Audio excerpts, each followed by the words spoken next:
window Yo, sill. yo, and yo, happy Sunday to all of you good folks out there. It is the SBP back again. I'm your boy Prime and Source is back in the building. What's up, bro? Back in the building.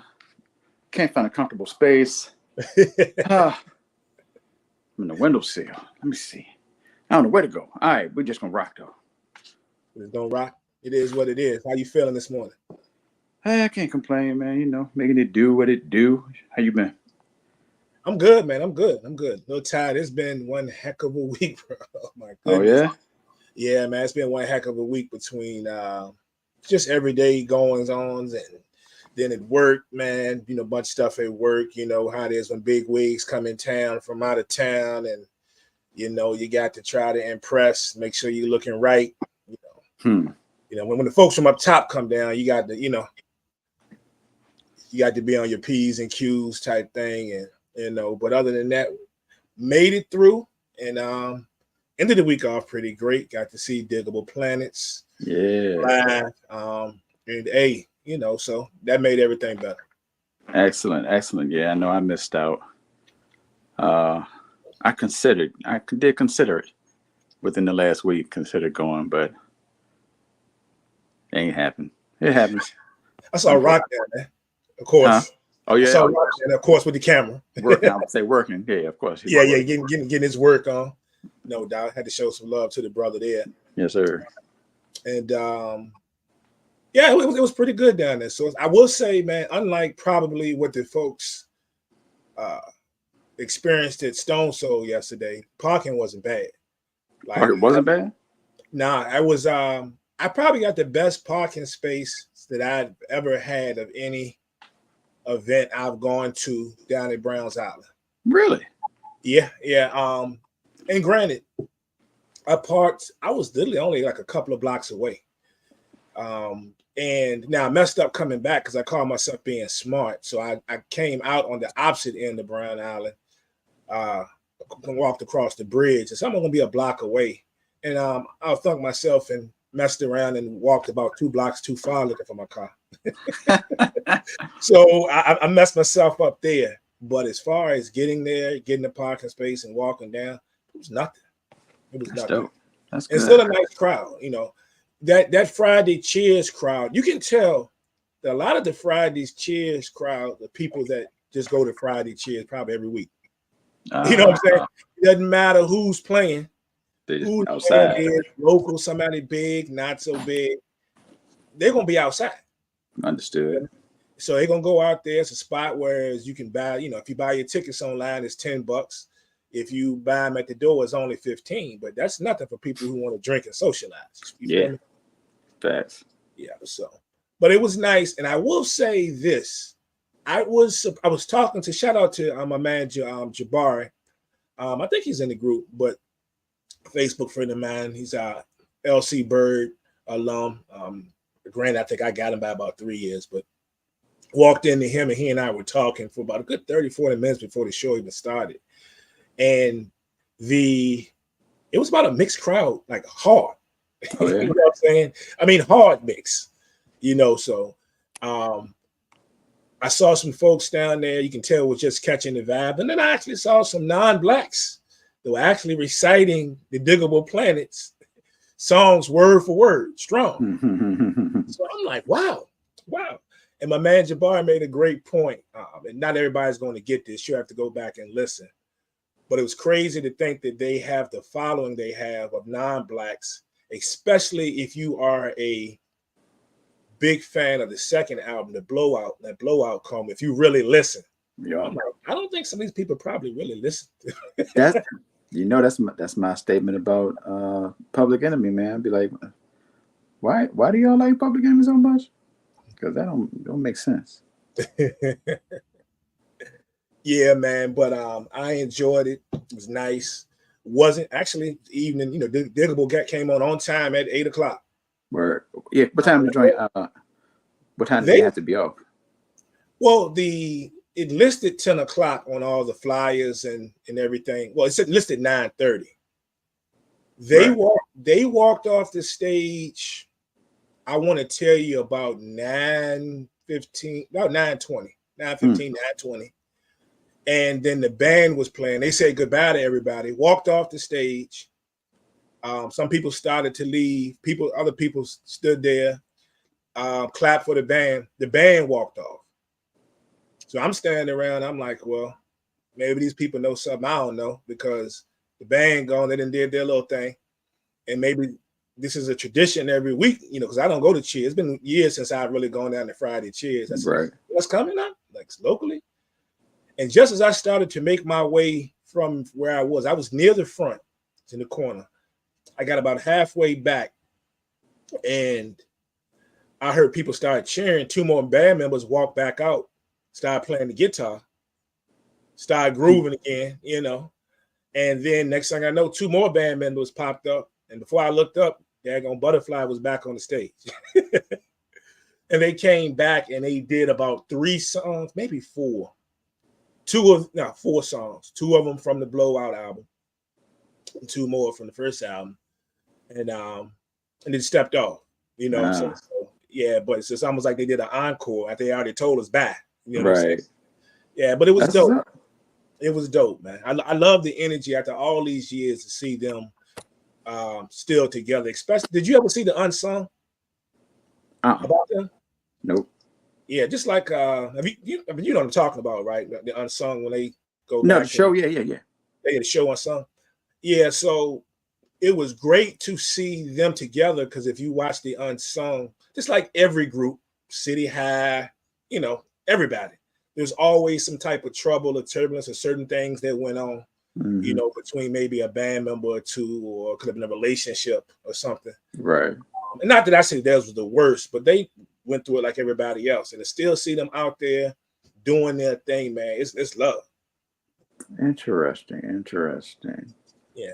I thought about you too. I said, my man Source, but we were talking about this walk. And I said, darn, I said, if he had known, if I had known, I was gonna get the parking spaces I got. Yeah. I would have been like, this ain't so bad, bro. Right. This ain't so bad, I definitely wasn't looking forward to riding down there and then trying to find somewhere to park, especially after last weekend with the Talib joint. Skills joint, I was fine, but the Talib joint, I rode around that joint and then ended up parking far away. And I was like, man, nah. I almost went home. I really thought about it. It crossed my mind. That's what Jabari said. The same thing. We talked about that last night. Definitely. Friday night. Yeah. Yeah, I think you enjoyed it though. Like, it was short. I'll be honest with you, the longest of the walks really was. There's that one little block where you got to go up a little bit of an incline, but I think I had more of a walk leaving, getting out of Browns Island than I did actually really getting in my car. Mm-hmm. Word. Yeah, that's what's up. Yeah, so dope.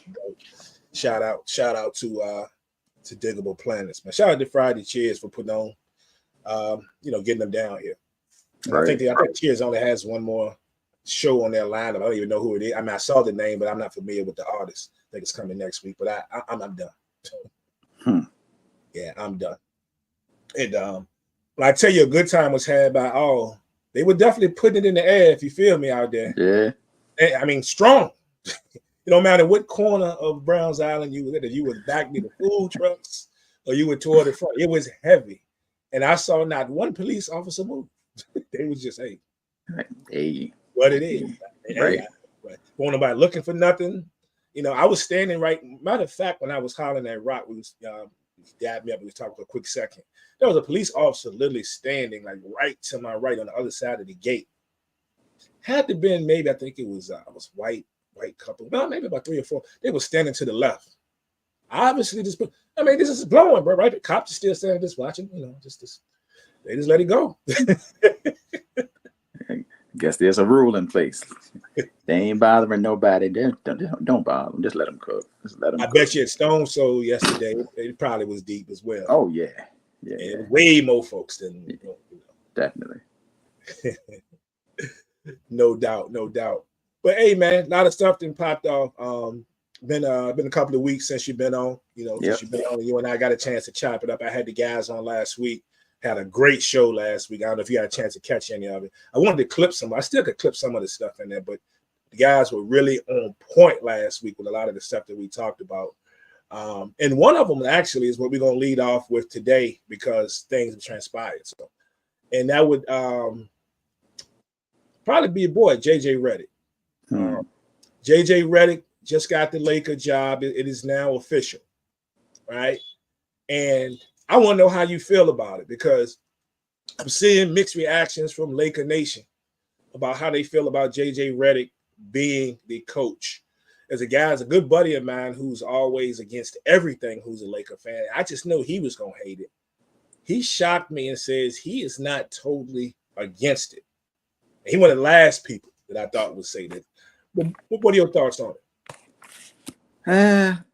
I gotta say, well, first of all, if anybody is mad that JJ Redick is coming out of nowhere, no coaching experience, that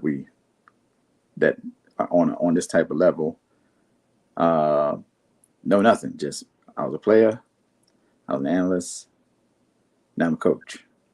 Not only a coach, but the head coach of the Los Angeles Lakers. If anybody is mad about that, I understand. I'm not even mad at you for being mad. I understand, because you'd be like, bro, like first Steve Nash. It wasn't even first Steve Nash. It was somebody before Steve Nash. But this is outrageous. Like, how you got people like Sam Cassell sitting around as assistants, people like Mark Jackson that have been coaches and been out of coaching for a while and definitely have the resume to coach a team like the Lakers. You have all these people, and y'all end up with JJ Redick? That's crazy. I get that. And I feel some of that personally. But I'm like, I mean, if you went with Darvin Ham, who was an assistant and had the experience, and that didn't work out, and you're trying to have a clean slate, because there's a whole argument of not wanting retreads as well. And I get that as well. Not wanting retreads, not the same coaches coaching over and over and getting all these opportunities. But you see JJ Redick, I mean, he's a well-off white man, and he's getting this job. I get it. I get the frustration. But I'm not completely mad at JJ Redick. I think the Lakers hired for the future, whether that's a future with or without LeBron James. Either way, if you're hiring for more than one season, you have to look at the Lakers without LeBron James, because you don't know what's going to happen. You can go by his history and how he's stayed healthy for the most part and played well for the most part, but you don't know. And you don't know if that man is necessarily coming back. You do, but you don't, right? So I'm not mad at the idea of JJ Redick and trying something different. And we know he knows basketball. We do know he knows basketball. So worst case scenario, but it is. Anybody that's mad, I understand. It's crazy. And you mentioned LeBron and what could possibly happen with him. And these guys are just, I guess they're buddy. We talked about the podcast they had before. Right. Even though JJ's been podcasting way before he and Brod got together. Yep. He's been on several networks. Had his own podcast, his own shows. We've seen him broadcasting. I'm wondering, is this going to open up some doors for some other folks that have never been coaching, never been an assistant coach, and all of a sudden jumping in to get a job. The one thing I will say about JJ Redick getting his job, though, bro, is that, have you seen any of his shows, any of his podcasts? No, I haven't watched his podcast. I haven't even watched the one with LeBron. Yeah. I think I've seen maybe one or two episodes with LeBron, but some of his earlier stuff. He seems to be a brilliant basketball mind. And his staple, when you go back and look at a lot of his shows and a lot of his podcasts, his staple is bringing out the chalkboard or the whiteboard. Yeah. And analyzing and breaking down things and what should have happened, what he would like to see happen, how this could have been done easier, with these type of players on this particular roster. Why are they not running this and getting motion here? He seems to be a guy that really knows his X's and O's. You can go back and find a lot of his old stuff. He's always been that way. So maybe this is what translates out. And I had to really think about that over the week. Because last week I was kind of like, you got to be kidding me. I asked the guys last week, I'm like, man, is he sleeping with Jeannie Buss? Like, how is he on the net? Like, what's going on? What we gonna find out here? You know. And then I really thought about it. I said, he seems to be a pretty smart dude when it comes to this stuff. So I hope it works out for him. I do. The crazy thing is, if you think about it, though, he's about to coach a team, and he was drafted 3 years after LeBron. Mm-hmm. He's drafted after LeBron. He's 6 months older than LeBron. Wow. Crazy. Or as the folks say, crazy work. That's what they say. Crazy work. I've been trying to find a way to put work in and make it make sense, and I just haven't done it yet. Hey, look, man, all the young cats that work for me at work, that's all I hear now. You Crazy work. I can't get them to do no work, but everything they say got work at the end of it. You know what I'm saying? It's crazy. And they got me saying it, and I'm not even trying to say it. I just hear it so much, it just comes out. You know what I'm saying? Right. Yeah. You know what I'm saying? So, since I said make a payment, she did what? She hung the phone up on me. Man, that's nasty work, man. Nasty work. Yeah. Yeah. Wilding, man. They wilding. But interesting enough, I think a lot of people just seeing his name cast into being, the possibility of becoming the Lakers coach and then becoming the Lakers coach. You do miss the fact that he actually quietly interviewed over the years at some other jobs. They put his name out there. It was Charlotte was out there. Toronto was out there. He talked with Missoula supposedly about becoming an assistant, on that squad. So he's actually, been trying to get into the game. The real question is, though, if you really think about it, who's taking the risk, though? Who's taking the biggest risk? Is it the Lakers, or is it him gambling, on his potential future? I don't think it's any risk for him personally. You don't? At all. Yeah. No, because he could be terrible, but he still had the Lakers job. Like, you can't take that away from him. True. So if he's terrible, I figure if he's terrible, especially in this situation right now, just this specific situation, I don't know he's going to get that much credit or blame. I guess he'll get more blame if there's blame to be laid than credit, because credit is going to go to LeBron regardless. So JJ's not going to get credit, even if he does a fantastic job and surprises everybody. Mm-hmm. They're going to be like, yeah, it's because he got LeBron on the team. That's what they're going to say. And if they're bad or if things get rocky, they're going to be like, oh, yeah, see, this is a terrible hire. He's a terrible coach. But either way, things will subside and he'll be fine regardless, because he still got the Lakers job. Mm-hmm. And he's brilliant enough on television. If it doesn't work out, I'm sure he's not going to have a problem getting back on TV. Yeah, he's one of those guys. So networks would be after. You know what though, Prime? I will say this. I'm gonna beat you to a Cowboys mention. JJ Redick, like when JJ Redick is smart when it comes to basketball on the sideline, mm-hmm. and not on the sideline, but on the sideline as an analyst and things like that, it reminds me of Tony Romo. Okay. Romo did a great job and all that, and calling the plays before they happened. Everybody was like, oh my gosh.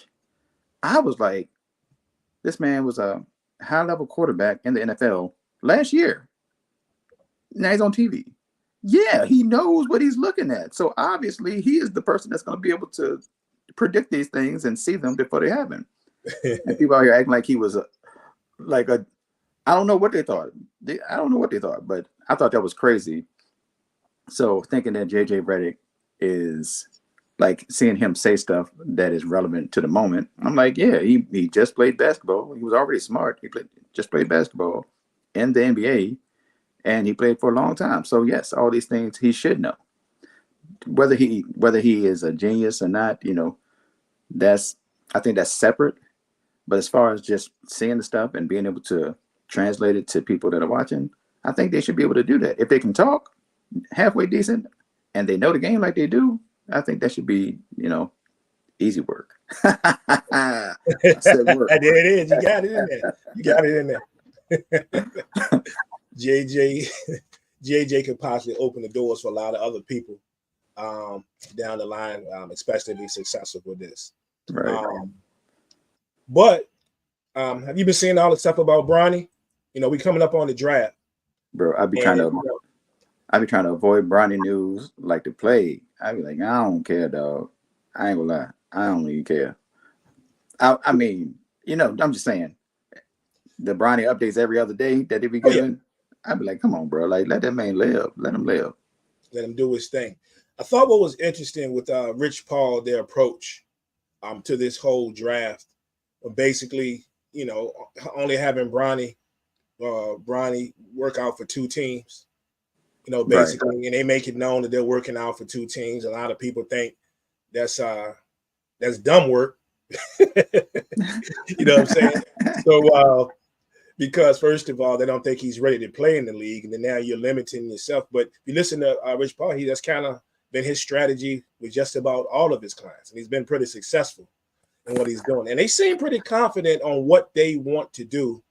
And Rich Paul has been adamant in saying that as far as anything else that's done, he's doing exactly what Bron and Bronny want them to do, wants them to do as well. They're fine with it, and he's going to go with it. But they're pretty confident, and he's throwing out that there are teams that are definitely interested. And he's actually, you know, he's named a few. He said that, you know, he only worked out for Phoenix and the Lakers, I believe, but he said that there are some teams like the Timberwolves and the Orlando Magic, certain teams who have actually, I guess, shown interest, or if he's spoken to them, or they've contacted him. Mm-hmm. So as we're coming up on this NBA draft, this is going to be very interesting. I will say, though, Source, more and more now than maybe 2 or 3 weeks ago, I'm starting to believe these folks have said that he is definitely going to get drafted. Yeah, seems that way. But I think that when people are looking at the season that he had closely, I kind of think it's unfair because, you know, he had the physical issues previously. He's just coming back to that. And he was just getting acclimated for real. So, and plus he wasn't there for a lot of the time. So I don't pay too much attention to that. But I do get the idea of nepotism in a sense. I can't get mad at it though, because how many times have certain people been able to use their power in this sort of way?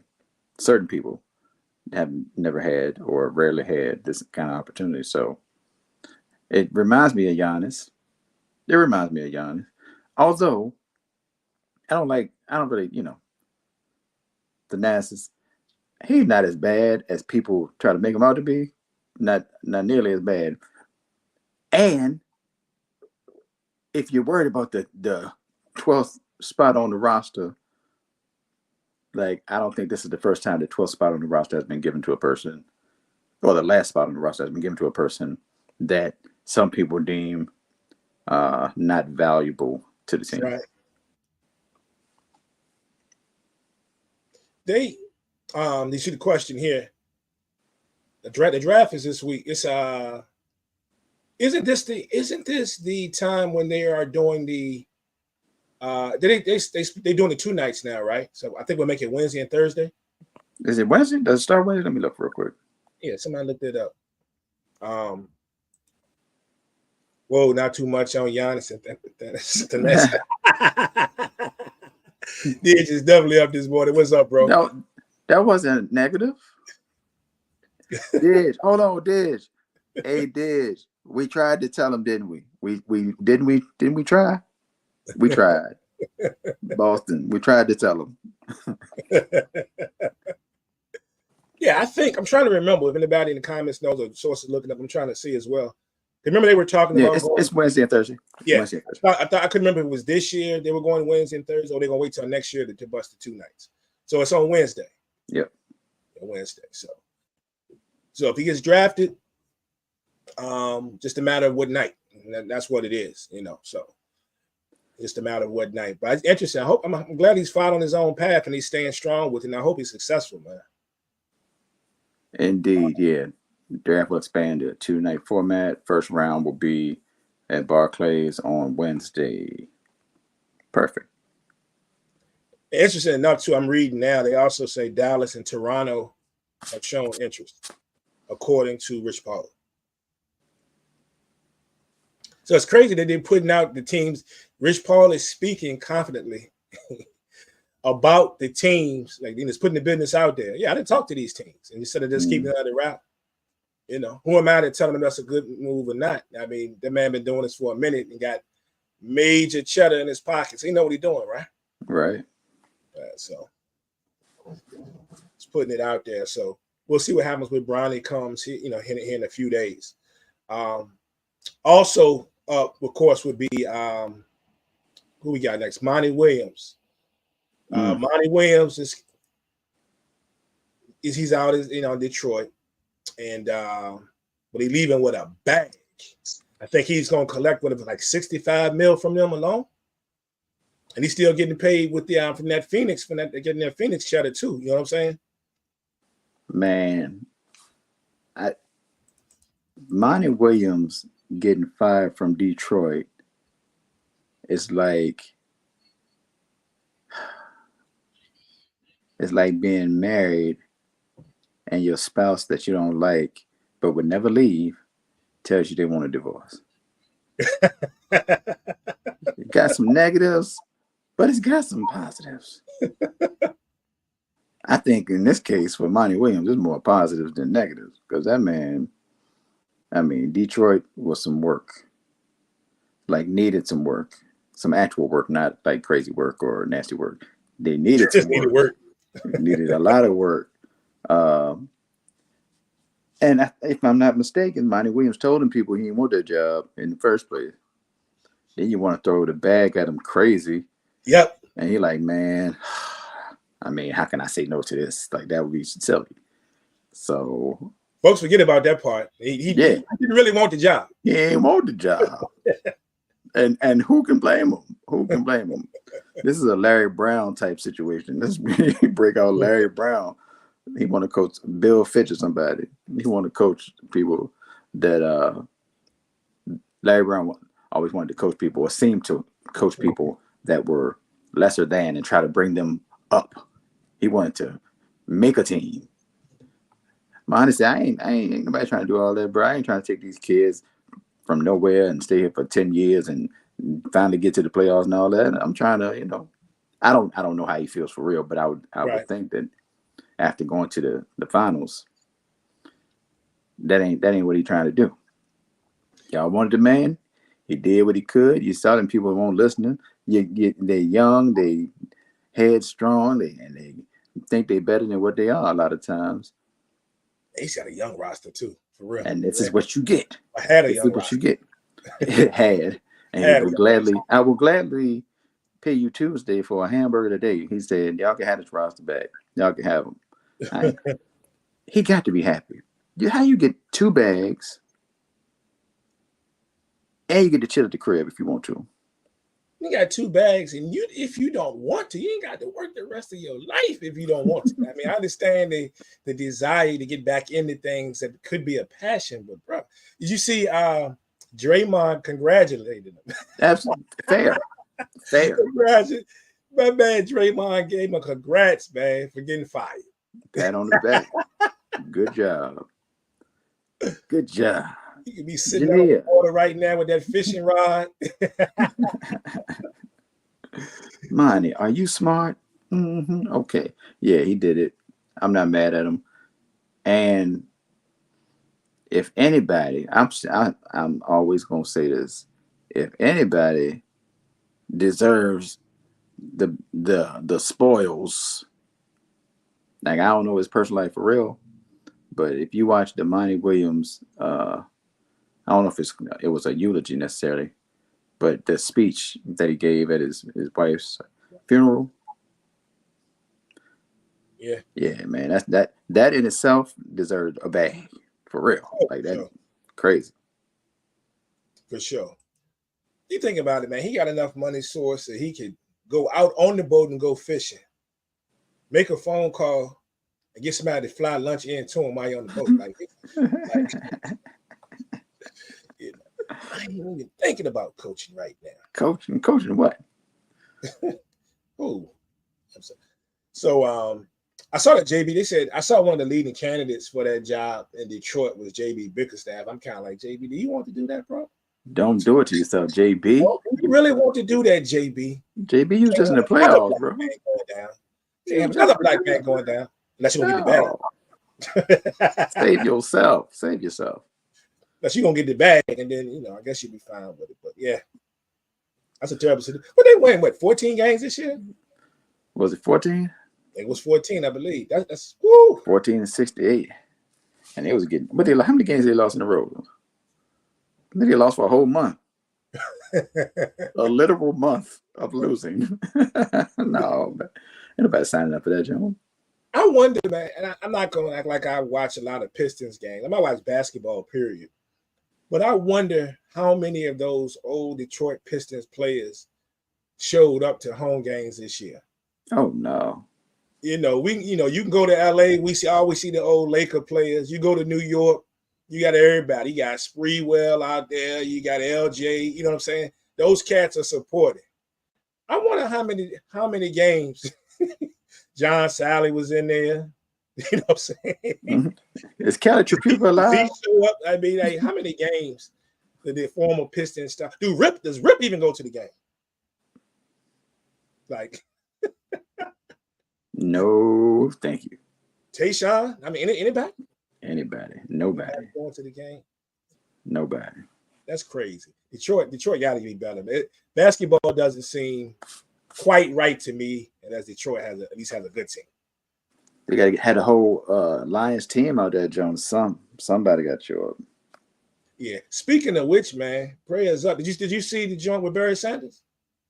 What's wrong with Barry? Barry said he had a health scare. I think over the Father's Day week. I think it was heart related. No, I didn't see that. Wow. Yeah, man. So Barry, man, the GOAT running back said he had a health scare, man. It's heart related, and he says he's on his journey to make sure he puts out there about how much people need to take care of themselves and how we need to be better. Looking at checking on our health. So yeah, indeed. Glad he's still with us, though, no doubt. Indeed. Yeah, no doubt. What we got? I didn't miss anything in NBA that you could think of there. Unless you want to talk about Caruso and Giddey. Oh. Yeah, we can hit on it real quick. I was gonna tell you I like the move. Me too. For both parties. For both parties. You're getting a defender out of Caruso. He's gonna go over there, with that young core. Mm-hmm. They're gonna play defense. They still got the cats that can score. And we all know that any given night that Caruso can get money.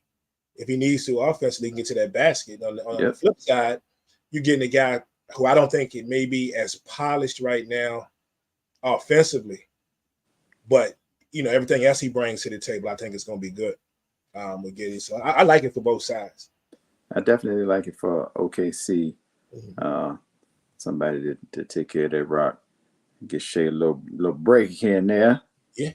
And yeah, definitely a defender on the perimeter. And, as much as I say Mace is from Cam and Mace, or Mace the rapper, like his takes are terrible, I will say that he did keep stressing that Josh Giddey needs to be able to knock down the shot. He did. That's one thing that he kept saying. Okay. He said it early. Uh-huh. Like, dang, that's pretty good. That's one of the, because blind squirrel, broken clock, any of those things you want to use, they are related to Mace and his commentary, generally speaking. But he was right about Giddey. I wasn't mad at him about Giddey and Giddey having to be better in order for OKC to go further. So maybe Caruso can be that difference. Yeah, I think in Chicago, I think it's just the first of a long line of moves that we're probably going to see before the season started. I think they're ready to shake that whole thing up. And they need to. Might as well. Yeah, and they need to. I mean, not that I care. The heck with Chicago. I don't like anything about Chicago, but Walter Payton and Chicago style pizza. That's it. I darn. Cold-blooded.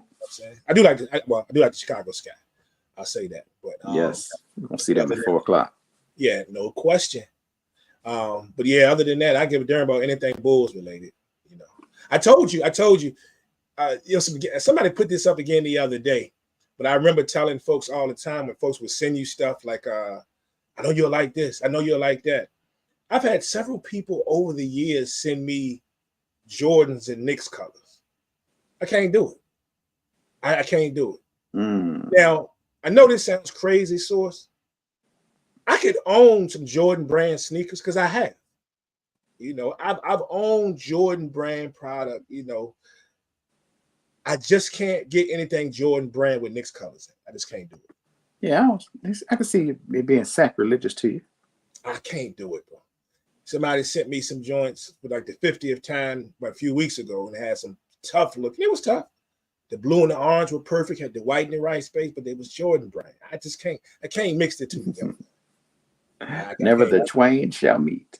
I can't be out here rocking. You know, I can't be out here rocking one of my Mason or my John Stocks t-shirts. You know what I'm saying? I can't do that to have on a pair of matching Jordans. It don't feel right to me. Yeah, somebody got to get you if you go out like that. You be like, "What are you doing? Why? What?" Yeah, they look good though. I like them. However, it ain't happening. I can't make it happen. I'm to the point. Somebody could give me a pair for free.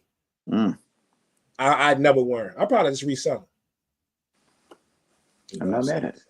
I'm not opposed to Jordan brand product though. Like, I've owned some Derek Jeter stuff, you know. And I've had all that stuff, but I just can't do it. I can't do it. So the heck with Chicago. I'll shake it up all you want to. And no, we don't want Zach LaVine. We got enough injury problems. Right. We spoke on I just mentioned the Chicago Sky. So let's talk about the ladies real quick here. Yeah. WNBA has had quite a week or two. Last couple of weeks has been a lot of events going on. First one, I want to say it's a shout out because it's unfortunate actually, but I know you mentioned it on your show the other day. Cameron Brink, man. Yeah. Is there? We have all this talk about Caitlin Clark and Angel Reese, but I don't know if there's been a rookie more likable than Cameron Brink has been. Like, people outside of LA were just, they were just adoring Cameron Brink. And for her to have that, that freak accident that she had and to get injured, man, it kind of hurt me to my heart, man, to see that go down.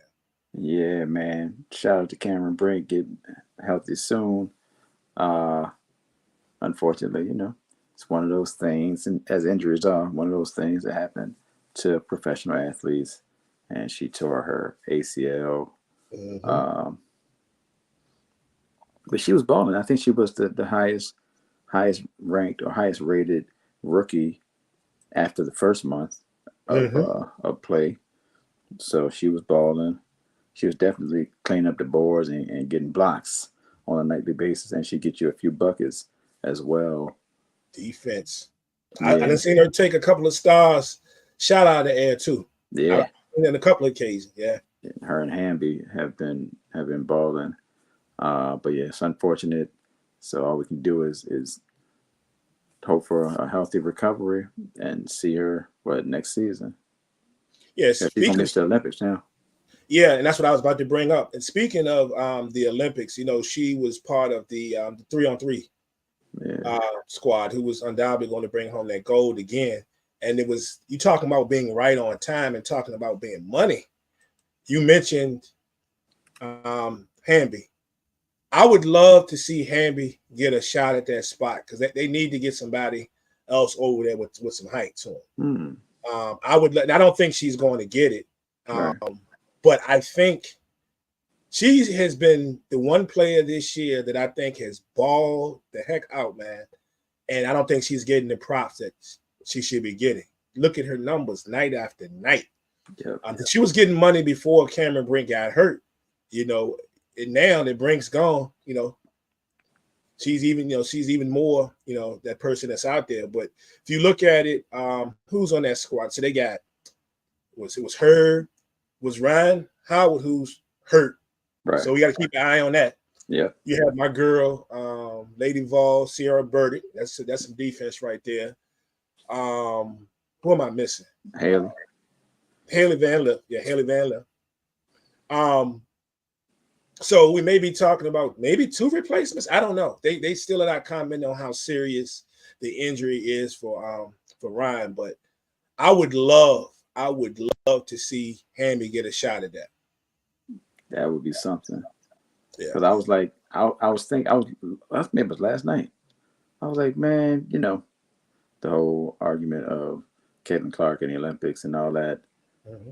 And I was like, I had only been thinking, for the most part, I was just thinking about, other than NECA, I was only thinking about guards that didn't make it and would go, in my mind, before Caitlin Clark, just based on skill and game. But when I forgot that when I looked at the roster was like seven perimeter players, 8 perimeter players, and 4 post players. Mm-hmm. I was like, if they added anybody, if somebody was hurt and they added anybody, you would hope that it would be a post player, just in thinking, and that opens up the door for a bunch of people, including De'Erica Hamby, who was one of the first people I thought of. So that would be dope though. Then the kids get to go and all that, because she's the mom of the year in the WNBA. So that would be great. If anybody who's not familiar with watching the 3-on-3, the women are great, and it's very different. So of course they're running half court. It's like they're playing the 21. You got 10 minutes. It's 10 minutes. I think a 12-second shot clock. Just like playing half court, on any of the you steal, rebound, whatever, you got to take it out past the 2-point mark. So there's 2 pointers. So you got 1 pointers and 2 pointers for points. But it's pretty dope to watch. It's a lot of action. They keep it moving. Cause like I say, the shot clock's on about 12 seconds. So they keep it moving, and it's pretty dope, man. Got a lot of stamina to play, but I think it's pretty dope. Yeah, maybe that's why they take the youngins. Yeah. It's the youngins. Hopefully Ryan will be good, but if not, hopefully they get somebody in there that's deserving. And of course, WNBA fans or college basketball fans are familiar with Jen Rosati. I think Jen's still coaching this year. So it's going to be interesting to see how this process goes down with the replacement or replacements. Yeah. But you got to keep an eye on her. Boston, a lot of them. Right. These my girl, if you're gonna add a 9 post, maybe my girl Alicia Gray. It's gonna be interesting. That's why I said for the full squad. Mm-hmm. One of the people anyway. No doubt. The point guard is back.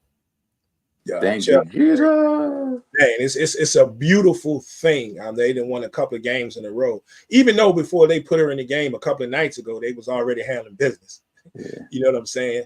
But it is so good to see her back, man. And the ovation she got when she hit the court was crazy work. You know what I'm saying? It was off the chain. But I'm so glad that she's back, man. Basketball, as much as I have enjoyed this season, outside of a lot of the BS that we're dealing with some of these new people, and then some of those other folks, it has not quite been the same without Chelsea Gray gracing us with her presence. And she looks good. I was watching her in some of her passes the other night, and I'm like, man, you could have told me she came back a month ago. She looks good. Yeah. Because don't nobody do it like Chelsea Gray. It's funny because, not to speak on Caitlin Clark again, but in that whole argument, people were like, they should take Chelsea Gray. She ain't healthy. Like, they should take Chelsea. I'm like, dog. So if Kevin Durant was injured and there was an Olympic team, they shouldn't put him on the team because he's injured. They should just skip over him and pick somebody else. No, you pick him. If he can't play when he gets to that time, that's one thing. But you don't skip him because he's hurt. Like, unless it's an injury that you can't come back from in that quicker time frame. So people just looking for any reason to say whatever. And it's been a little annoying, but got to take the negative with the positive. I don't think it has to be the same type of negative that we've seen. I think this type of negative is a whole different thing, but got to take the negative with the positive. You know how it is, man. The best thing that's happened to the WNBA is the new fans and the new eyes. The worst thing that's happened to the WNBA is the new fans and the new eyes. I mean, and that's just where we are. Yeah. You know, reading through comments day after day. We can't do something without comparing somebody to this, comparing that to that. You know, great for us. We're getting round 3 of Fever and the Sky. Yeah, but of course, I can to see the comparisons all week on how this player is 2-0 against this, already this season. It's just crazy. Everybody's got these dumbass comments. Some things just can't keep to themselves or clown ways of thinking. But so, and the bad part about it is I've come to realize, bro, it ain't going away. It's not going to go away, because if Caitlin Clark, and I was going to try to get away without bringing her up, but if she continues her ascension, which I will admit, what have they won? I think 4 in a row. That's 4 in a row. And that's the first time since 2015 that the Indiana Fever have won 4 games in a row. Yeah. And granted, it's not all because of her, because they were talking real greasy about Aaliyah Boston early in the year. And Aaliyah Boston has been that girl. Believe that. But Caitlin Clark is looking, she's starting to come around in a lot of aspects. She's toned down the turnovers in a few of the games, still giving it up, but she's choosing her shots a little bit better. The passing game is there. The game looks like it's slowing down for her, which we so want that to happen. I'm 100% convinced. I'm convinced. I've been convinced that at some point, when the lights really, turn on for her, I'm not talking about we're gonna be talking about her in the same breath with Stewie or Asia, But when we're talking about somebody that can come down and gonna bust you an average 20 to 22 a night, it's gonna happen. Right. But before this season's over, or next year. I mean, she's at 16, almost 16 now, 16, 17. 16. It's going to happen. They're figuring things out, and it's going to be great for the league. The only problem is we got to deal with the clowns that we're dealing with now, because they're just not going to let certain things go. Never admit they were wrong by certain things. They're going to make it a black or white thing. They're going to do all this stupidness instead of letting the young lady play. And now she's even come out and told you, don't put me in this type of box. Don't use me for this, that, and the third. And them folks still ain't listening. She just want to play basketball. Yeah. I mean, she's 22. Yeah. But I try to remember that. Yeah. Now, I will say I don't know what her press team, her media team, told her previously. She could have come out and kind of said the things that we would like to believe that she feels, but I think it'll come. But if she did that, some of those people that are new eyes are not going to be new eyes anymore. So it's a bunch of nuanced situations happening at the same time. And is that a bad thing though? Because I understand when we talk about this money and all of the eyes and the stuff on it, but let's be honest with you, man. Let's be perfectly honest. And I don't even want to say it because I wish her no ill will. I want her to be so successful. I do. For whatever it is, I get past the BS that I got to read online every day with these clown as fans. But right, if something would have happened to Caitlin Clark, we have the unfortunate situation of an injury, takes her out for the season. How much of those people gonna still watch the game? How many of them people? I have no idea. I don't know. No, a lot of them gonna go. A lot of them gonna go because they won't even let you give props to anyone else. So, Angel Reese made a comment. I didn't believe he was going down this road, but I didn't intend to, but it is what it is. Angel Reese made a comment weeks ago about they're watching. It's not only just because of one person. All right. They're watching me too. Granted, we understand nobody didn't say that it's overwhelmingly, we know it's overwhelmingly because of what Caitlin Clark has done. Much appreciated. But let's not act like nobody else has an impact. the game was already on a rise viewership-wise each year of the last couple of seasons, right? Maybe not to this level, but they were. Caitlin Clark had nothing, well, I guess she did, but in the context of their thinking, to do with the fact that a player like Angel Reese, all her jerseys were sold out before the season even started. They didn't even have them in the WNBA store no more. Okay? So,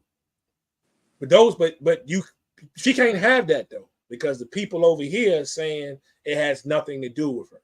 Right? Nothing to do with her. It has this, it has nothing to do with anybody else. It's just her. Poor Asia Wilson right now is the runaway MVP in this league. Right now, the runaway. Yep. Right now. How many you don't hear people talk about that? It's not Caitlin Clark's fault, but I'm blaming some of the clowns, not all that support her, because I support Caitlin Clark, but some of the clowns that's over there on that side. Agreed. Yeah. So I don't know, but I think when it really turns on for her, it's gonna turn on.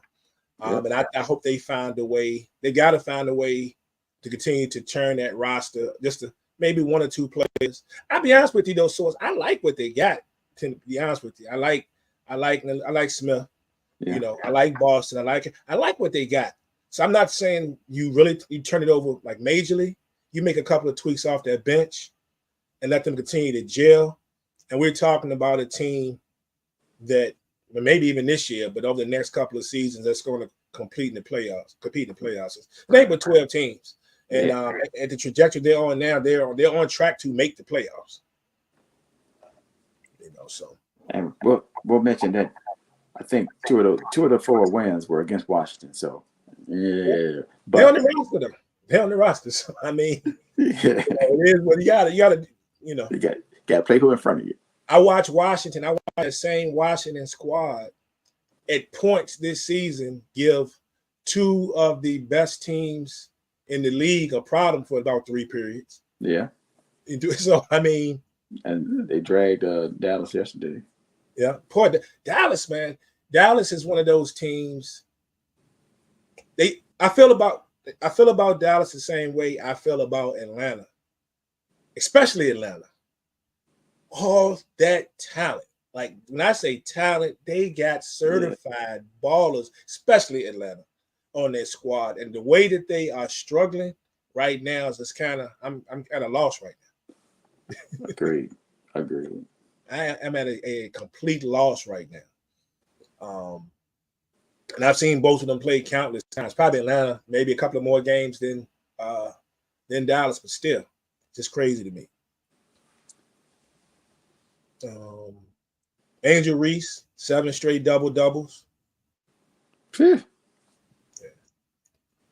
You talk about fire. And steals too. She doing numbers and steals. Yeah, too. She's top 5. And what is it? How does it work? Was he 4th? But 4th in rebounds, 5th in steals, and 5th in double-doubles, I believe, overall. It's crazy. Yeah, and that would be a stat that I don't think the only other players that do that in their rookie season would have been your girl. Stewie did it, and of course, my girl, Candace Parker. Yeah, but you know what the narrative is. Well, she's rebounding her own shot, of course. Yeah. Y'all dummies. If that was the case, everybody would do it. If that was the case, that was a problem. If that was a problem and not part of the game of going back, every player would do it. Yeah. I don't want to give them props though. And the other night she had 16 and 18. Yeah. And she was 7 and 13 from the field, so she only missed 6 shots. She had 18 boards.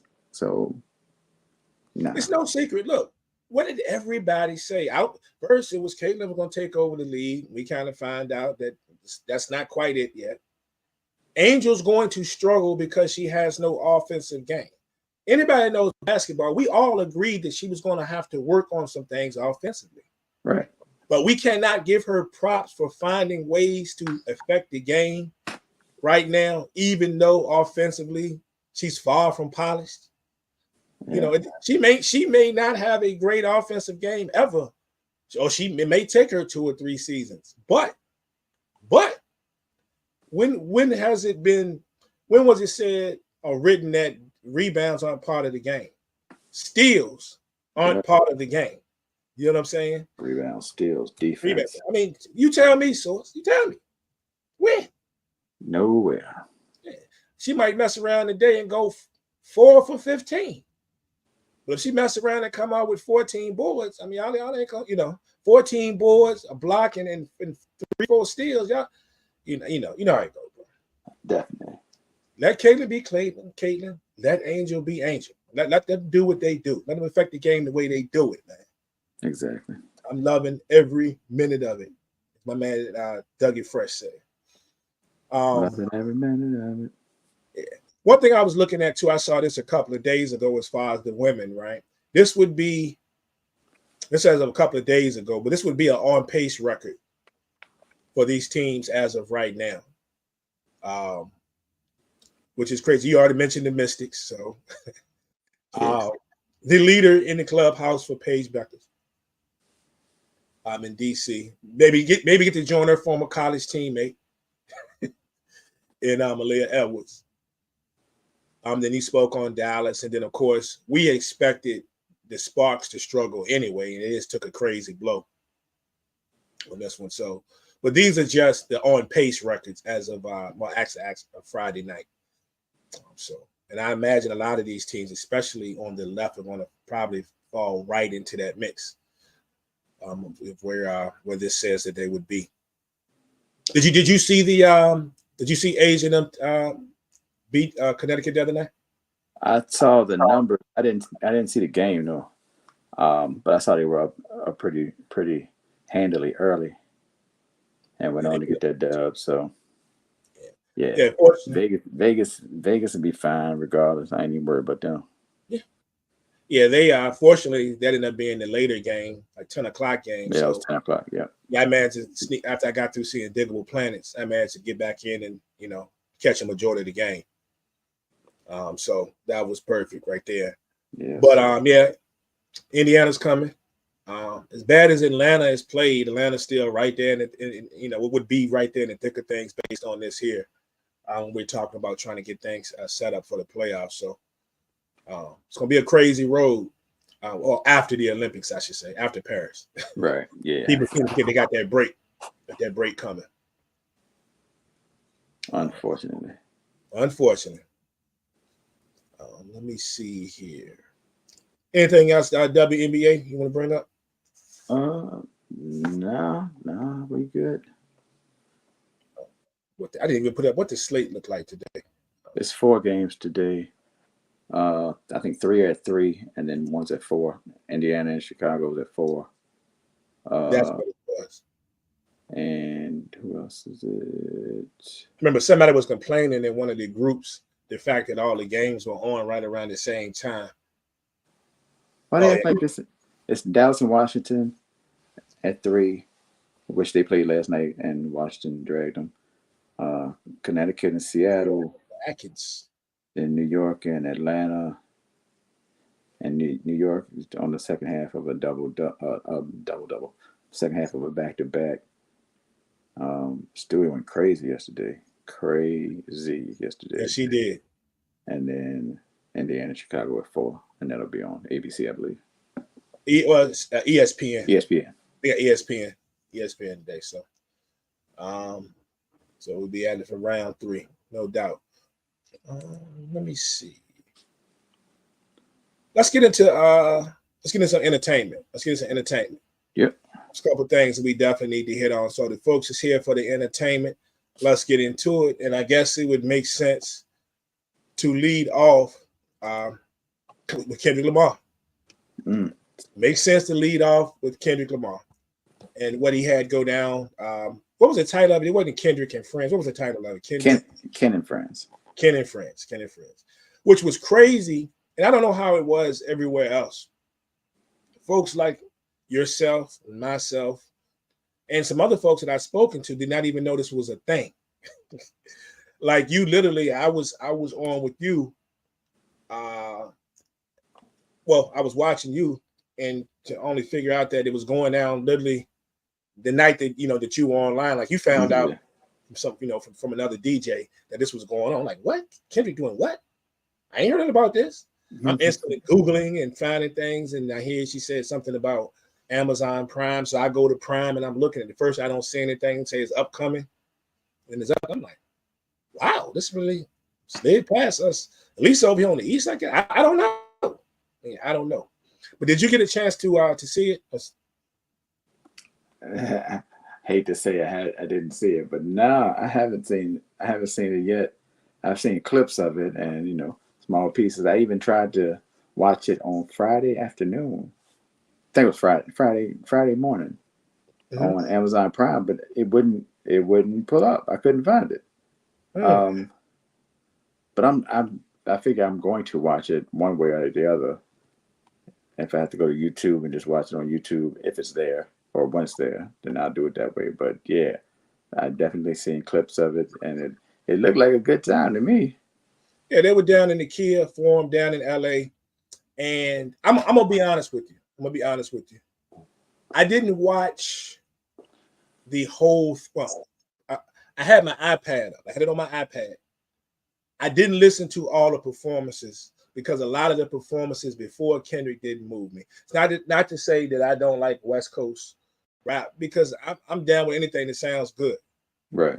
But I don't listen to as much West Coast rap as I did back in the day. And I was speaking with the good brother AJ Arvin, and I was telling him, I said, look, I'm gonna be honest with you. A lot of the acts leading up to Kendrick did nothing for me. Right? Did nothing for me personally. That's not to down anybody who enjoyed it. But they did nothing for me. Now a couple of people would pop up and I instantly knew who they were, whether I'm a fan or like I'm not like a YG fan, but I know who YG is.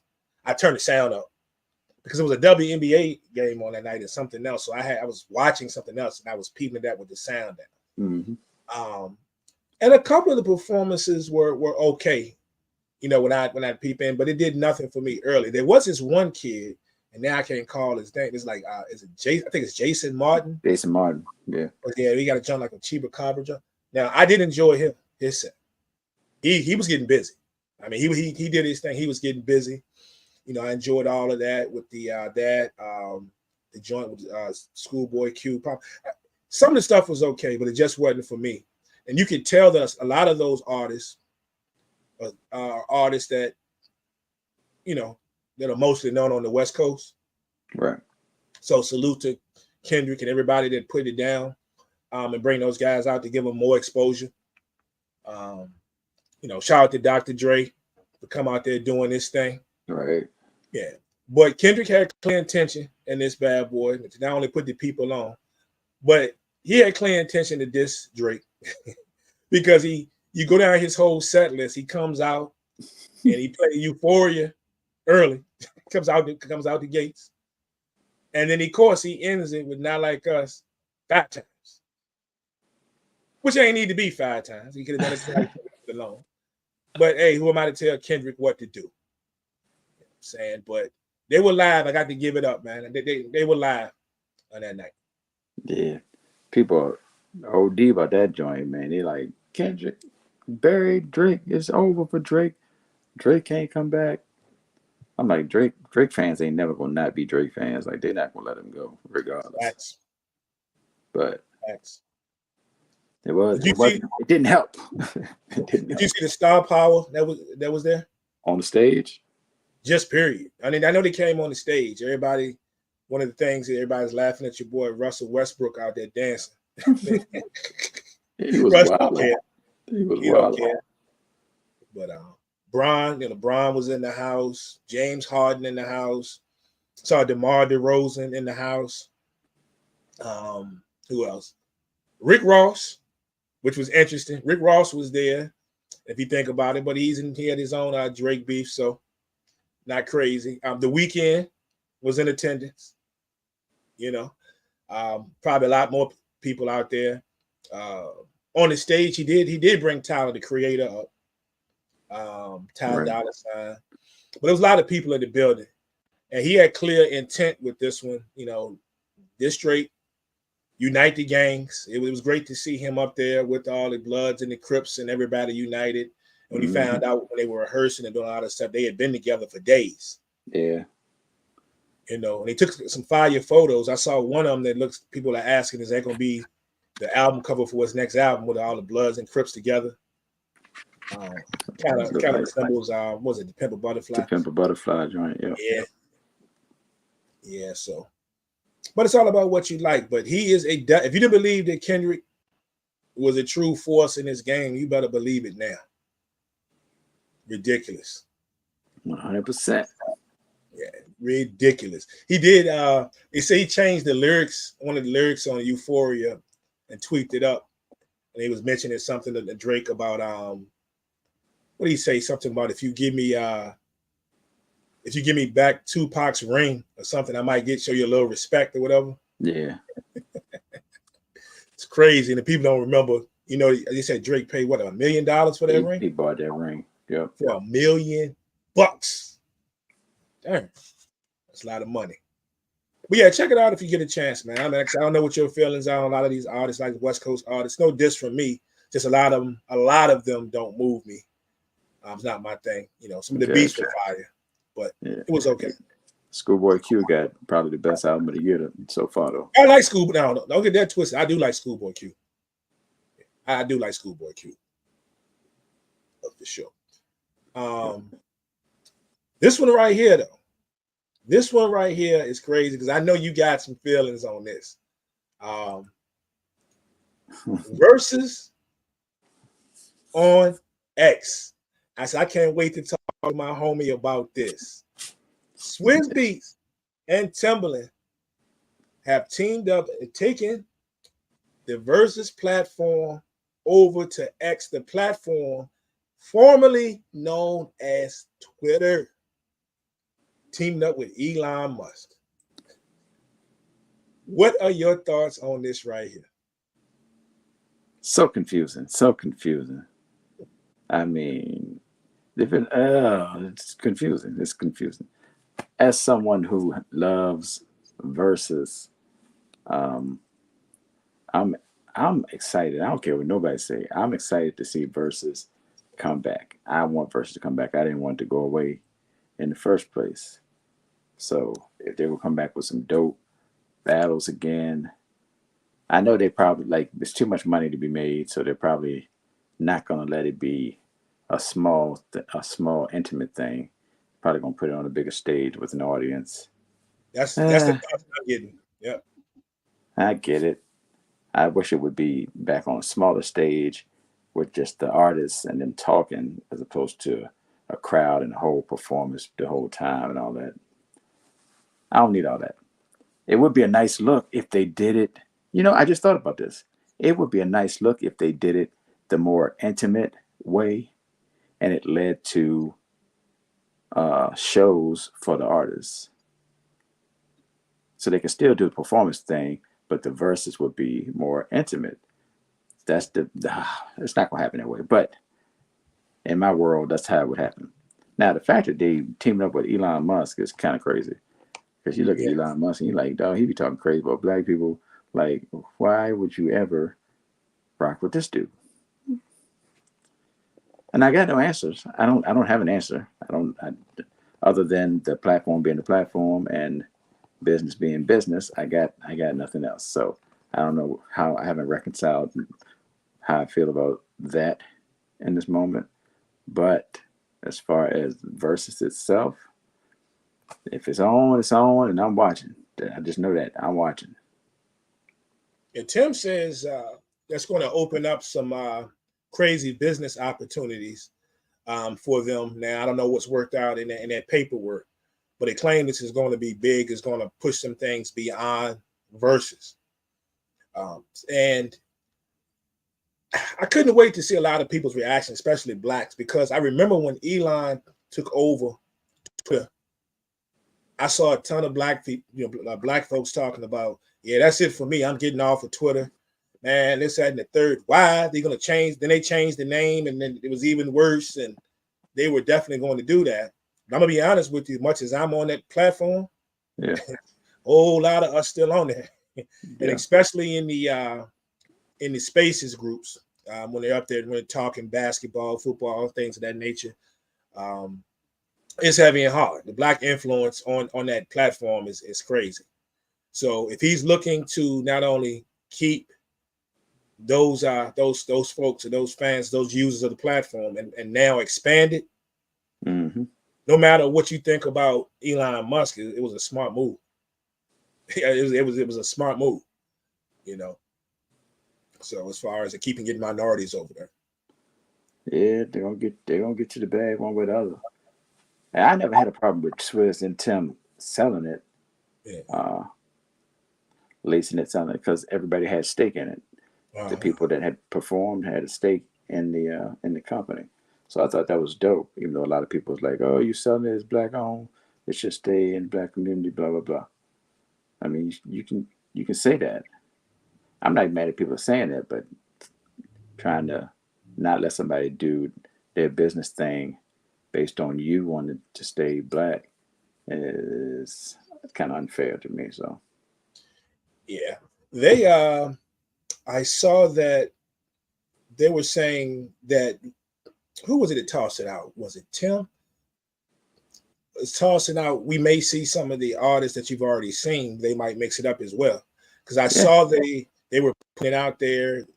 They wanted to see Rick Ross and T.I. go at it for the South, and Ross has already confirmed, "I'm with it." Yeah, you know, get the homie and let's do this. And I think that would be great, because we missed out on T.I. that first time, because we remember when that whole Gucci thing, when the Gucci Man joint was going down. T.I. was actually supposed to, the Gucci Jeezy thing was actually supposed to be T.I. Involved in that mix. And T.I. kind of stepped back because he wanted to see Jeezy and Gucci go at it, maybe squash what they had going on. Right, that was necessary. Yeah, so I'm down for my man Lemon Pepper against the self-proclaimed king of the South, getting it in. Yeah, man. It could be fun. I mean, it will be fun. It will be fun. That would be fun. But Elon, man, I mean, he making the move. I still think he better worry more about them daggone Teslas people complaining about right now. People's batteries down, they getting locked in the car, can't get out. You hear about that? No, that's tough. Man, a lady was on the news the other day, said that she got locked in her car because her battery died. Wow. It was on the news, and she couldn't get out of her car. I never found out how she got out. I saw the interview, part of the interview later. She said one of the scariest things that ever happened in her life. But then supposedly since that happened, there's been more reports over the past week of similar things happening to the vehicle after the car had died. So, so Elon gonna put that on the platform. I mean, put that on Twitter. I still call it Twitter. It's gonna be what it's. You gotta call it Twitter. All right, a couple of more things, man. This one right here, as we mentioned last week, I think I let you know about it, and you've probably done some research on it since then. But the clips are coming back, man. Clips are coming back after 15 years. The group VA in the House, they are doing an album together, and I just found out they had a listening party for part of the album. And it's been, really, the reports have been really positive. And it's like they got a bunch of guest stars so far. Nas is supposedly on the album. Stove God Cooking is on the album. John Legend. And then one of the members of the Clips has already said as well, and there's more. So what you think about the Clips coming back, getting back together, and trying to bring us some more heat? We're in a moment where rappers that are 40 and above are pulling up on a regular basis, and I'm not mad at it. I love it, because we're at a time where, like, I think Rakim, with his album that's dropping next month, yes, sir. Outside of, I don't know how old KRS was when he released his last album, but I can't think of any 56-year-old rapper that's released an album yet. Right. That's the point. Up until this point, this is new.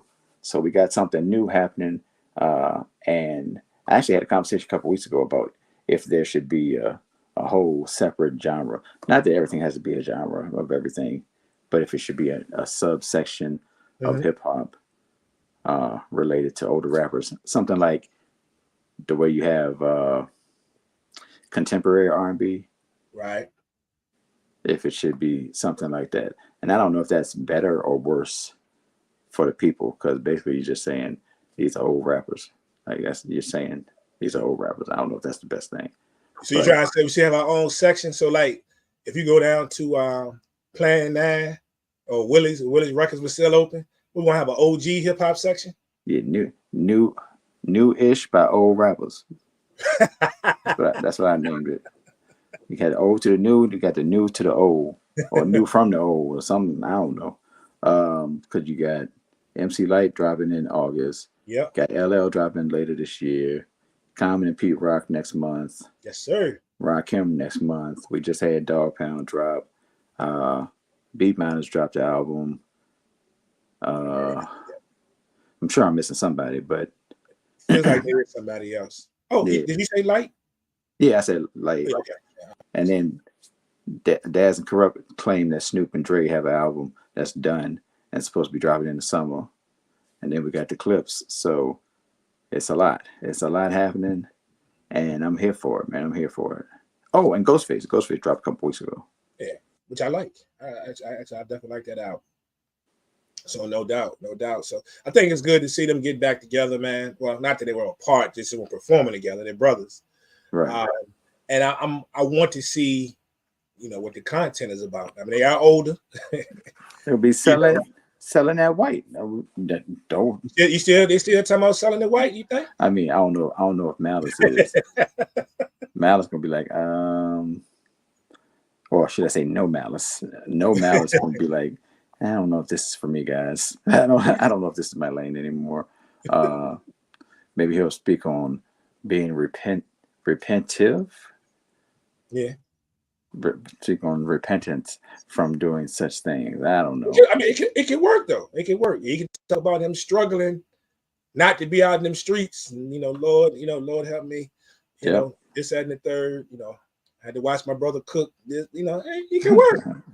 I had to watch my brother cook crack. Yeah. While I'm in the other room praying. I mean, it's. I mean, it sounds crazy. It could be dope. Yeah. And it looks like Pharrell is doing the whole joint, So we didn't have no influence from Chad Hugo at all, because we know what they're going through. Nah, like unfortunate. Pharrell out there kicking out. Pharrell about to make some magic happen. And I saw the word maturity somewhere in one of the things I was reading. Oh yeah. Maturity and changing with the time. So I want to see what this change is musically and lyrically, if there really is any. Ain't no change. No. We shall see. We shall see. Shout out, gay stand up. Last thing we got, man, before we get out of here, we got to talk about this. We got to go and talk about this because all type of news is popping out. And we want to know, everybody who's down with 50 Cent and the Power Universe, especially those of you who are never happy with a season and claim that the season is dry, but you still end up watching it anyway. Right. A lot of changes have come up.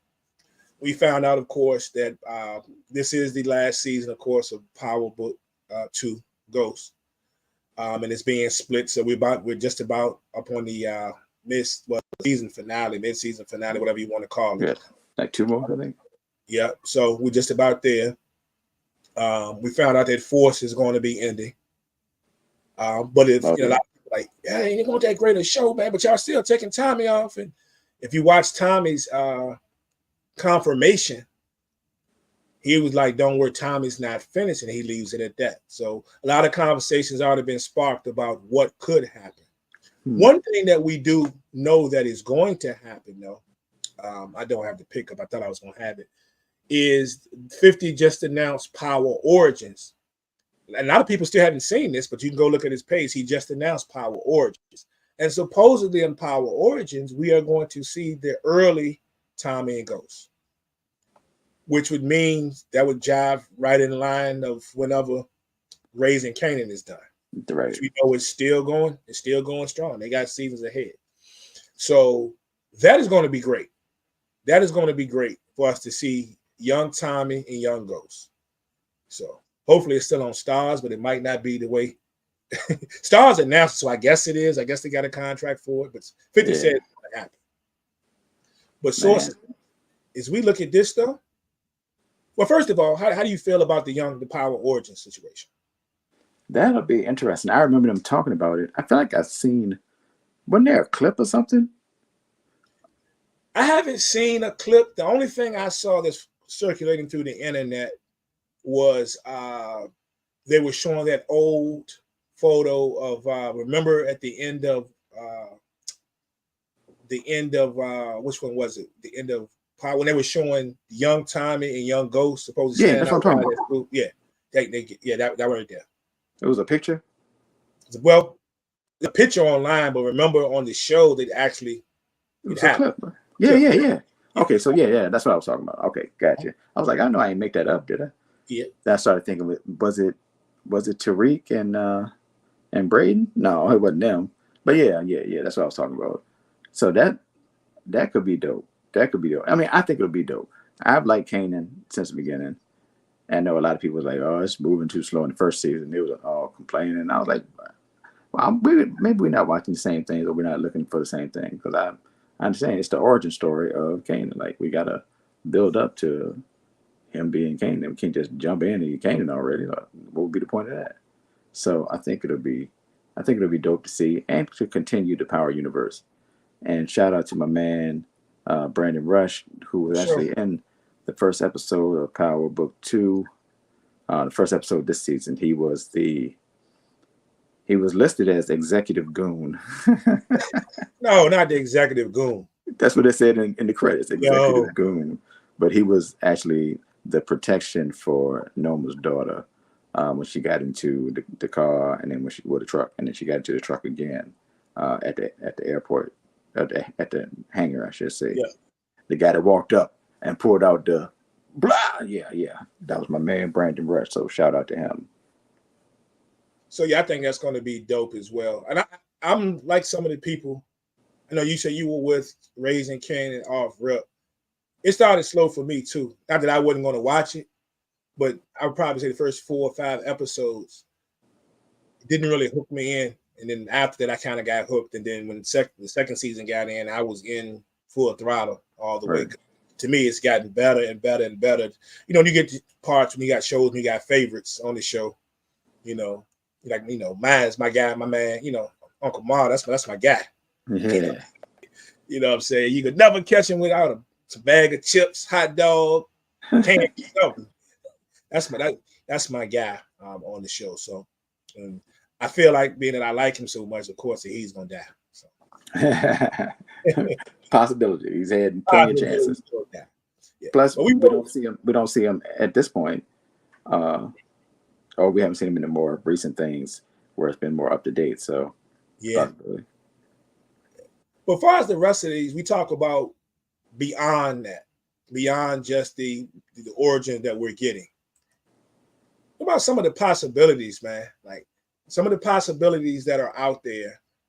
You know, we've already talked about, and I mentioned it. We were talking about it on Facebook in the SBP group about possibility of Tariq and Tommy ending up back together. Right. You know, whether Tommy leaves Chicago or whatever happens. We talked about that going down. We already see that Tasha, which we knew in the final season, we've already seen her early in this season already. She's at her lowest, right? She's about to get kicked out of witness protection. She come back in and they stir this thing up. I think that's a strong possibility of what we're gonna get. What you think? Yeah, I have no idea. That's an interesting combination. Just in my mind and looking at this picture, the idea, I don't know how it would work or how it would be a thing. I just put it together based on the 3 shows I threw these in. No, not that. Yeah. I'm with you on that. But I'm saying, just looking at this stuff and just thinking about the idea of a Meth and Mary, just because it's Meth and Mary and all that, is there a possibility of a Meth and Mary show or something. I don't even know how that would work. Davis McLean and I don't know how that would. Power Book 6 Ghost. All I need.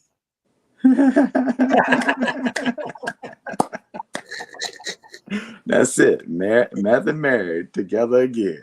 Lord, yeah, that's what we're doing. That's what we're doing. I don't know, man. Either way, I'm watching because I'm invested in the whole thing. Not Tommy, not so much, especially not on his own. But I watched the show. Don't get me wrong. I watched every episode. But that going out, it's not really that big a deal to me. It was bound to happen because it isn't the greatest show, I guess. But it's fine. And I'm glad they have it because it's something to fill the time in between these other shows. Yeah, he's like I said, he's obviously not done based on what he said. Like, don't worry, there's more time. So I guess we're figuring that he's not going to die. Can't die in their last season. But it's a lot of stuff that's crazy. Like you mentioning that that Mary and Meth together, especially as much as we seeing. Are you caught up? Yeah. All right. So much as we're seeing Davis McLean now, we seeing what he's resulted to, and we also found out what he's already been doing on the low. That could be a fire show. That could be a fire show. I give you something else that's be crazy work. Monet and Tasha somehow having to coexist now. Tasha back in the game. Ooh. And I'm telling you, I'm not saying they got to team up. No, I need them to still not like or trust each other. So right. Monet don't die. Tasha's still good. And they got to run these streets, bro, and try to make things happen out here in the world. And they got to butt heads every now and then. Then sometimes they got to team up. Then they got to butt heads. You know what I'm saying? They don't like each other. Right. You know what I'm saying? I like that. That would be crazy. I like that. That would be crazy. And then I'm still trying to figure out what we're going to get out of Councilman Tate at this point, because obviously I guess they're not doing his show now. Right. But we just seen his brother just came back into the picture in the last episode. Mm-hmm. Name dropped him. If my brother did this, if my brother said that, it's probably you got to find a way to get Rashad Tate back in this mix. I mean, he can play along in any of the shows that they come up with. You know what I'm saying? In the current shows, they're gonna need him for something, and he gonna need something. So even though he's not getting his own show anymore, he's gonna be a prominent figure, especially if they're in New York. So exactly. I wish they would. I wish they would have went forward with his show though. That would have been interesting, especially as dirty as he is. Yeah, and then then that means Davis McLean can still be working too. I mean, he can work in any of these shows, but now he can definitely work in that one. You know what I'm saying? So your boy Rashad, hiring him on the low or have some things on him that he gonna have to support some of this stuff to keep Tate name out of the paper. Yeah. Or some of the people and do some favors for him. Like, this thing could be really good. But with Tommy, like I said, with Tommy saying he's not done and Force is going away, I don't see how you mix he's not involved with somebody that's already here. I mean, you know what I'm saying? These other people on the other shows.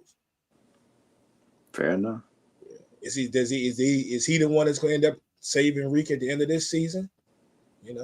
And not the ghosts out of nowhere pop up that we've talked about. Right.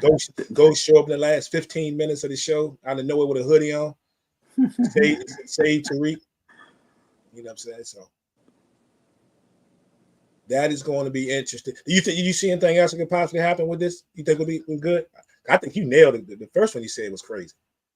Not unless they, I don't know that Drew and Diana are strong enough characters to acquire their own show. Nah. But I don't know what else they could do really. My thing is, if you do let's say if you did the whole deal that I mentioned with Tasha and Monet, both are still alive, I don't think you can kill Kane there, because a lot of people think that Kane is going to die. Is going to end up getting killed. I think to make it interesting with having to play both sides, especially between Reek and his mother. And we saw how Kane was trying to, what happened in the last episode when he was running after his brother and sister. He was kind of torn and conflicted. I think you have to keep Kane alive now if that was to happen. So you can keep the dynamic between him and Tariq and everything else going. Him and Tariq, him and Monet, of course. Mm-hmm. And then... You're playing two sides. We got to do business together, or we got to look out for you, but it's two sides. Absolutely. I want you to know, Monet, I want you to kill him too, but we can't kill him, blah, blah, blah. And then you got it. Then I figure a way that Effie never makes it her dreams. Now, right. At this point. Then she got to stay down. Out of all of the three females, and I say three because we haven't seen Lauren yet, if we're going to see her. Right. I think Effie would have to be the one, other than the fact, unless that's Reek's baby. I mean, I don't know. Oh, yeah, true. Can't forget the baby. Okay. Yeah. Well, we're about to find out about that next week. Huh? We're about to find out about that next week. And if that is his child, that's a whole nother thing. So I don't know, but 50 said he got some things on deck, and I just know it's going to be great. I just know it's going to be great. But now you got me ready to hit him in his inbox and I say, let's get this Davis McClain and Monet thing popping. Let's do it. Power Book 6, 7, whatever it's going to be, whatever it's got to be. No doubt. You got any other thoughts or anything you want to put out there before we get out? Nah, that was dope though. I like that. Look at what power could be. Yeah, power could be. I guess we'll get more news as things over the next couple of months of the way things are unfolding. On what could possibly happen. Was it something else I was gonna put out there? No, I will say so. Sports are kind of we waiting on football season. We got a while. We're gonna still definitely hit the WNBA. We're gonna always show that love regardless, even if it's just WNBA segment. But our next show, and I've said it for weeks, but for the music fans, we are ready to do. We're gonna look back on Southern Playalistic. 94. We got to go ahead and get that in because there's a couple of other albums this year in 90 that came out in 94. We have an anniversary this year that we definitely are going to hit. Some of their release dates haven't come up yet, but we've missed Southern Playlist a couple of months ago, so we're gonna get that in. So we're looking for that either next week or the week after, whenever we back on. Right. Yeah, so we're gonna do that. And that's all I got, man. We appreciate y'all watching, checking us out. We are the SBP. You can find us on Facebook. That's where the group is. You can also find our shows over on YouTube at SBP TV. That's SBP TV. More things to come there. So join us, like, subscribe. You'll see the SBP there. You'll see Run It Back, where we talk about old movies at this point, and probably will incorporate some old TV shows at some point. And we Know the Ledge, where we talk, full scale hip hop, which Southern Playalistic will be on that particular show. But you can catch us over on, if you're not in the SBP group, you can catch us on SBP TV over on YouTube. It'll be there. So if you got anything you want the people to know? Feel free to check out Sources Chillin'. New show I'm doing on the Sports Fluent YouTube channel on Wednesdays from 7 to 8. It's just me rambling. That's it. Prime has already been on. Like I said, Braden Rush that was on Power. He's been on. I might have Sports Fluent on this week to talk about. He want to talk about Caitlin Clark so bad. So we might do that. We'll see how it goes. And just check that out. Oh, and if you haven't yet, feel free to stitch my video. If you're on TikTok, stitch that video. I got one right now just asking who is the what is the most fire lead verse, first verse on a song in hip hop history or in rap history. And it's somewhere between 250 and 300,000 views at this point. So I need the numbers to keep going up, run them up. So they send me a couple dollars. That's all. That's all. No doubt. That's my man Source. We appreciate y'all. And 50, somebody stitch this clip. 50, if you're listening, Power Book 6 or 7. All I need. All I need. The Meth and Mary Davis and Monet show. That's what it is. We heard it here first. So we ain't asking for a lot of money. We just want to be recognized for our input. A little bit of money. A little bit of money. A little bit of money. Just a little bit. We the SBP, y'all. We are out.